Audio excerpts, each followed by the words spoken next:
If you want to continue to follow our adventure, click subscribe. So you don't miss anything, click the bell notification. Hello, Last on the Road subscribers and followers. Living the nomadic lifestyle, there are a lot of people who believe they can do whatever they want without any regard to rules and regulations and laws and that kind of thing. As a matter of fact, there's a pretty large YouTuber who said the other day, well, it might have been a couple weeks back now, the rules, the laws do not apply to us nomads. The laws don't fit us, is what she said. That really concerns me, because there are so many times we come out here and the rules and the laws that these folks think they can violate are risking my safety. Just the other day I made a video where I talked about that here in South Dakota in the National Forest you're not allowed to burn campfires. And I'll put a link to that video right here. Of course, what did I see? Someone lighting a campfire, and they got, you know, fire rings all over this national forest, and there's signs everywhere that says there's no campfires allowed, yet people do it. And with all the forest fires that are going on in the West right now, with all the devastation, people still feel like they cannot be told what to do. It is none of your business. They're going to do whatever they want because they're free. They're free to do whatever they want. And in that video I said, your freedoms end at the tip of my nose. But they don't seem to care about my freedoms at all. And I've made videos, a lot of videos, where I have talked about, you know, people shooting off fireworks in the National Forest.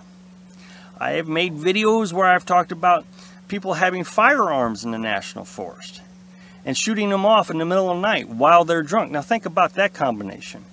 They're shooting off guns, hooting and hollering and drinking and having a good time, and all of a sudden they're shooting off guns in the middle of the night, about 11 o'clock at night. They're shooting off guns. First of all, they don't have any respect for you because you're trying to sleep or enjoy the ambiance of the atmosphere, listening to the coyotes out in the distance. They don't care. They don't care. They're going to have a good time. Now think about this. When people come out to these national forests, what is the one thing they think that you can do? Drink and hoot and holler and make all kinds of noise. They become animals almost, and then shoot off their firearms. Well, I've always been told that if you're going to have a firearm, you can either have a firearm or you can drink. You can have one right or the other, but you better not mix the two. It's kind of like drinking and driving. Don't do both. You can either drink or you can drive, but don't do both, because once you do both of them, it becomes a dangerous event. Same thing with drinking and shooting off firearms. They like to shoot off fireworks, which again takes, is a huge concern regarding the forest fires. Here's the thing, is there's rules for both. I made a video a long time ago where I talked about firearms in the National Forest. You're not supposed to have them, you're not supposed to shoot them. And boy, I mean, there was a lot of backlash to that. But it's the rules. I understand that, you know, once again, everybody was saying, I don't care what the law says, I'm going to do what I want. Okay, but at what risk to everybody else is what I keep trying to say. Well, just last night, sure enough, here, you know, you see all these shell casings. People came up here just shooting up, having a good time, doing whatever they wanted. And there's nothing you can do. Well, then here's the cautionary tale. Here's what I really want to caution you on. I mean, there is huge safety risk out here. Huge. People do not care what your rights are. They only care about what they think their rights are. So then people will tell me when I make a video about these kind of things, what you need to do is call the ranger. Well, first, good luck doing that. In the middle of the night, I don't know if you're ever going to get a hold of a ranger. You can leave a message, but like you see here, the rounds laying on the ground. They come out and say, yeah, somebody was shooting a gun. Well, sorry. You know, they come out the next day. I don't think they're going to come out in the middle of the night. They're not that kind of policing system. They're not like the law enforcement. Then let's just assume you do get a hold of a ranger, and they come out here and they say, okay, knock off the shooting. That's a violation. They write them a ticket or give them a fine or whatever the case is. But they don't tell them to leave. It's you and the guy who's violating the rules. When the ranger leaves, do you think that the person who just got this huge fine, that is drunk and shooting firearms, who really doesn't care about your rights, is going to be very happy with you? So a while back, I was reading an article, and I wish I could remember the details, and I did try to find the article again, but I couldn't. There was a campground, National Forest campground, where somebody was doing something wrong, and so the campsite host called the ranger which is what they're supposed to do. They're supposed to call a ranger if there's a problem. The ranger comes out, talks to them. They killed the campsite host. So calling the ranger is not always a good idea because you're so far out here that if something goes wrong, there's nothing to stop anybody from harming you. And then there's another story where an older lady was camping and somebody pulled in next to her and they started blaring the music, doing whatever they want because your rights don't matter. It's just what they want to do. And so she just went over there. Now it's an old lady. And she went over there and asked, you know, can you please shut down the music? It's bothering me and I'm having a hard time sleeping.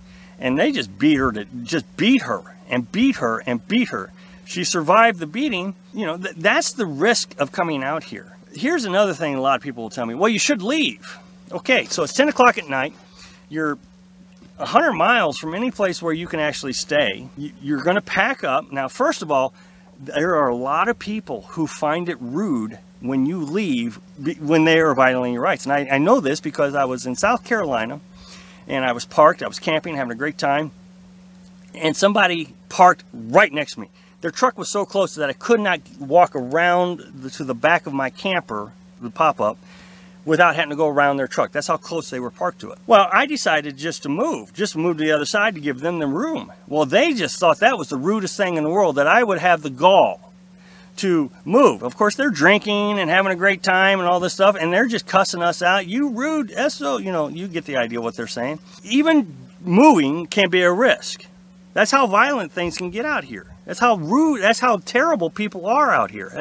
That's them thinking they have more rights than you. So, but let's say you do get to move. So you pack everything up at 10 and 11 o'clock at night. It's very dark, so you're trying to, you know, hunt around with everything with a flashlight. Of course, you're making a scene. You don't want them to see you doing it, and you leave. Where are you going to go? You got a 100-mile trip. Here it's middle of the night.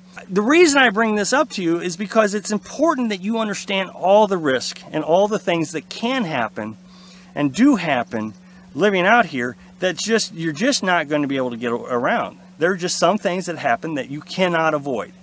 And there's nothing you can do about it. So, thanks for watching. Be sure to subscribe. Click like if you like the video. And happy travels.